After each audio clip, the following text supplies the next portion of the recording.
साथियों, हमारे महापुरुषों का संघर्ष इतना ज़्यादा रहा कि उन्हें नमन करने के लिए हम उनकी समाधि भी हमको नहीं मिलती। सावित्रीबाई फुले की समाधि हमको आज इस देश के अंदर में नहीं नज़र आती। इसकी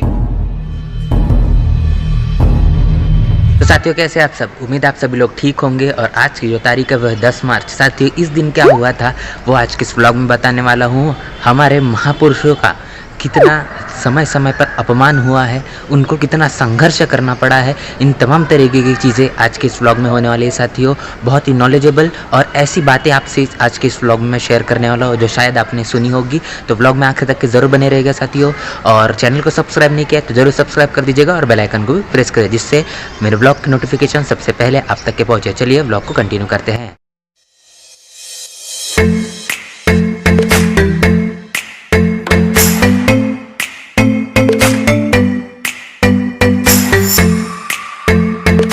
तो साथियों, ये बोधिसत्व दिन दर्शिका है, 10 मार्च आज की है। और क्या है 10 मार्च में खास, देखते हैं आज के दिन क्या हुआ था। तो साथियों, यहाँ पर है लिखा हुआ है कि 1897 में सावित्रीबाई फुले स्मृति दिवस। सावित्रीबाई फुले का 10 मार्च 1897 में स्मृति दिवस है। उनका देहांत आज ही के दिन हुआ था। और साथ ही 1948 में डॉक्टर अंबेडकर ने हेंस ऑफ बुद्धिज्म ग्रंथ की प्रस्तावना भी लिखी थी। तो ये दो चीज़ें आज के 10 मार्च के दिन हुई थी। और चीज़ें बताऊंगा कि सावित्रीबाई फुले का आज का जो स्मृति दिवस है, स्मृति दिवस के उपलक्ष्य पर ऐसी काफ़ी सारी जानकारी आज के मैं ब्लॉग में बताने वाला हूँ जो शायद आपने सुनी होगी। तो आखिर तक के बने रहिएगा।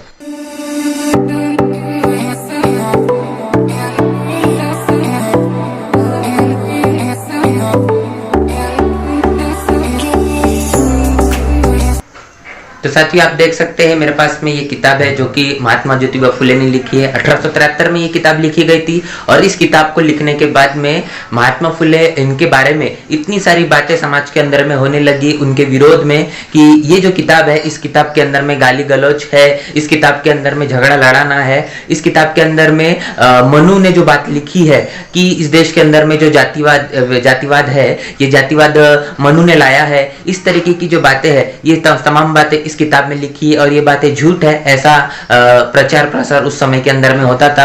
और महात्मा ज्योतिबा फुले के उठाए हुए तमाम प्रश्नों के सवालों के जो जवाब है, उन सवालों के जवाब उस समय के अंदर में जो तथाकथित अपने आप को ज्ञानी समझने वाले लोग थे, जो सवर्ण थे, उन लोगों ने उन सवालों के कभी जवाब नहीं दिए। ऐसी बात महात्मा ज्योतिबा फुले कहते हैं। महात्मा ज्योतिबा फुले कहते हैं कि जिस तरीके से गुलामगिरी में उन्होंने बताया है कि इस देश के अंदर में या इस पूरी दुनिया के अंदर में ऐसी कोई भी किताब नहीं है जो किताब इस देश के अंदर में भगवानों ने लिखी है। जितनी भी चीजें हुई है ये मनुष्य ने अपने स्वार्थ के लिए किया है। ये बात वो गुलामगिरी में उन्होंने लिखा है। और साथियों, क्या आप जानते हैं कि इस तरीके का झूठ, पाखंड, अंधविश्वास, जातिवाद, अन्य अत्याचार, तमाम तरीके की चीजें दिन ब दिन जो बढ़ते जा रही थी, इसको खत्म करने के लिए, इसका शोध करने के लिए, जो असत्य चल रहा था, इस असत्य को खोजने के लिए उन्होंने एक समाज की स्थापना की थी जिसका नाम था सत्य शोधक समाज। सत्य शोधक समाज की स्थापना महात्मा ज्योतिबा फुले ने की थी और सावित्रीबाई फुले की मदद से ये चीज को गति मिली थी। तो साथियों, क्या ये बात आप जानते हैं कि जब महात्मा ज्योतिबा फुले ने सार्वजनिक सत्य धर्म ये किताब जब वो लिख रहे थे तो उनको पैरालिसिस का अटैक राइट हैंड में आया था। और ये बात जब पता चलती है बाकी सवर्णों को तो वो कहते हैं कि वो जातिवादी और सवर्णों पर लिखते ऐसा इसलिए उनके साथ में हुआ है। और ज्योतिराव कहते हैं सावित्रीबाई को कि सावित्री, तू ये लोगों को बता दे कि मैं अभी जो सीधे हाथ से लिखता था, अब मैं उल्टे हाथ से लिखकर ये सार्वजनिक सत्य धर्म की किताब को पूरा करूंगा। और ज्योतिराव उल्टे हाथ से लिखकर उस पूरी किताब को पूरा करते हैं। यानी हम ये समझ सकते हैं कि हमारे महापुरुष किसी भी हालत में, किसी भी परिस्थिति में वो रुके नहीं, वो डटे रहे इस जातिवादी मनवादी व्यवस्था से लड़ने। तो चलिए अभी मैं आपको दिखाने वाला हूँ अपने घर का बाबा साहब का हाथी वाला नीला झंडा।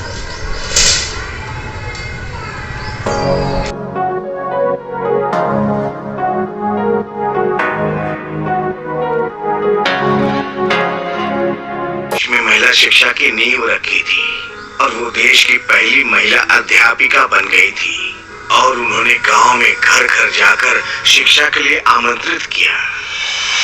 काका, मैं आपके बच्चे को शिक्षित करना चाहती हूँ। तो साथियों, जैसा कि आप सभी ने अभी देखा कि मैं महात्मा ज्योतिबा फुले और सावित्रीबाई फुले इन पर बनी हुई मूवी देख रहा था। और 1 जनवरी 1848 को सबसे पहली स्कूल वो खोलते हैं लड़कियों के लिए भीड़ेवाड़ा में, पुणे के अंदर में आप अगर देखेंगे तो वर्तमान में भी अभी इस स्कूल की हालत क्या हो चुकी है, ये सारा मंजर मैंने आपको दिखाया था। बद से बदतर हालत इस स्कूल की हो चुकी है, जो पूरे देश की सबसे पहली स्कूल है। इसका व्लॉग का जो लिंक है वो मैं आपको डिस्क्रिप्शन में देने वाला हूँ। जब हम पुणे में गए थे तो पूरी चीज़ों को आपसे शेयर किया था, तो आपने अभी तक वो व्लॉग नहीं देखा है तो जाइए और डिस्क्रिप्शन में जो लिंक है वो व्लॉग आप जरूर देखिएगा। आपको समझ में आएगा कि अगर जातिवादी मनुवादी व्यवस्था अगर ताकतवर है तो वो किस हालत तक के हमारे बहुजन महापुरुषों के धरोहर को, इतिहास को मिटाने का काम करता है। और साथियों आपको मैं बता दूं कि आजकल हम जो इंग्लिश की बात जो करते हैं, इंग्लिश स्कूल होना चाहिए, इंग्लिश मीडियम होना चाहिए, इंग्लिश एजुकेशन होना चाहिए, ये जो इंग्लिश वाली जो बात कहते हैं, ये बात 200 साल पहले सावित्रीबाई फुले ने अपने फुले काव्य संग्रह में कहा कि हमको अगर इंग्लिश नहीं आएगी, बहुजन समाज अगर इंग्लिश या लैंग्वेज अगर नहीं सीखेगा तो इसका उद्धार नहीं हो सकता। अगर इसका उद्धार करना है तो आपको इंग्लिश आना जरूरी है, क्योंकि आने वाले समय में, भविष्य में ये जो लैंग्वेज है इंटरनेशनल होने वाली है। ऐसी दूरदृष्टि वाली हमारी तो इतना ही नहीं साथियों, जो विधवा महिला है उनका केश व्यापन, बाल विवाह और साथ ही बाल मजदूरी और सती प्रथा, इस तरीके के जो मनुवाद से लाए हुए जो कठोर कानून थे, इसके खिलाफ भी सावित्रीबाई फुले और महात्मा ज्योतिबा फुले हमेशा से रहे हैं और इसके लिए उन्होंने सतत आंदोलन भी चलाए। तो साथियों आपको मैं बात बताना चाहूँगा कि इस देश के अंदर में 70 साल हो चुके हैं संविधान को इम्प्लीमेंट हुए। इस देश के अंदर में सरकारें काफ़ी सारी रही, चाहे वह कांग्रेस की हो, बीजेपी की सरकार हो, काफ़ी सारे सरकारों ने कभी भी महात्मा ज्योतिबा फुले और सावित्रीबाई फुले को मान सम्मान देने का काम नहीं किया है। उन्हें भारत रत्न नहीं दिया है। ऐसे लोगों को इस देश के अंदर में भारत रत्न मिल चुका है, लेकिन बहुजन समाज से आने वाले हमारे जो महापुरुष है इनको मान सम्मान देने का काम नहीं हुआ है। लेकिन जब इस देश के अंदर में बहुजन समाज पार्टी की सरकार उत्तर प्रदेश में थी, तब वहाँ पर हमारे महापुरुषों को मान सम्मान देने का काम हुआ। सावित्रीबाई फुले इंटर कॉलेज का वहाँ पर स्टैब्लिशमेंट हुआ है। नोएडा उत्तर प्रदेश के अंदर में एक कॉलेज आपको मिलेगा। सावित्रीबाई फुले की बहुत बड़ी मूर्ति वहाँ पर लगाई गई है उत्तर प्रदेश के अंदर में। तो साथ ही ये तमाम तरीके के जो परिवर्तन है, ये परिवर्तन बहुजन समाज पार्टी के सरकार के अंदर में हो पाए हैं। तो साथियों अभी मैं आपको ले चलने वाला अपने परिसर के बुद्ध विहार में और देखते हैं वहाँ पर क्या हो रहा है। काफी दिन से मैं वहाँ पर नहीं गया हूँ, तो चलिए अभी चलते हैं।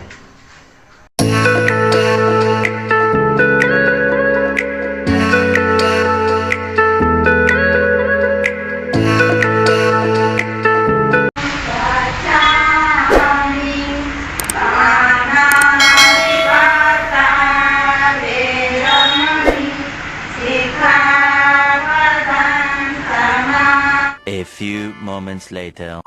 साथियों हमारे महापुरुषों का संघर्ष इतना ज्यादा रहा कि उन्हें नमन करने के लिए उनकी समाधि भी हमको नहीं मिलती। सावित्रीबाई फुले की समाधि हमको आज इस देश के अंदर में नहीं नजर आती। इसके पीछे का कारण है ये भी बताने वाला। तो साथियों जब एक समय ऐसा आता है कि जब प्लेग की बीमारी बहुत ज्यादा बढ़ चुकी होती है और उस प्लेग की बीमारी के कारण काफी सारे लोग उस बीमारी के चपेट में आते हैं।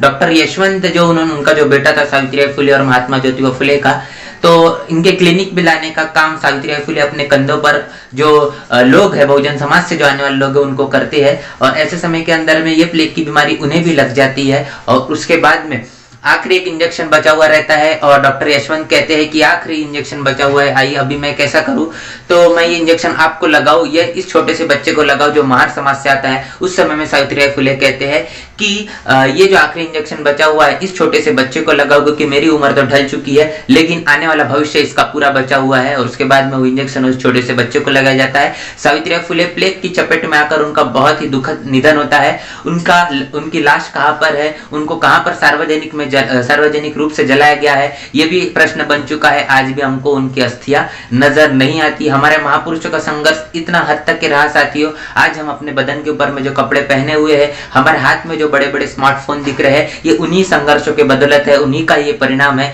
जिसके कारण आज हम कहीं ना कहीं नजर आ रहे हैं, जो हमारी प्रगति नजर आ रही है। तो साथियों आज के ब्लॉग में इतना ही। आज अगर ये ब्लॉग आपको पसंद आता है तो इसे लाइक, कमेंट और शेयर जरूर कर दीजिएगा और आपने चैनल को सब्सक्राइब नहीं किया तो जरूर सब्सक्राइब कर दीजिए और बेल आइकन को भी प्रेस कर। चलिए मिलते हैं अगले ब्लॉग में, तब तक के लिए जय भीम, जय भारत।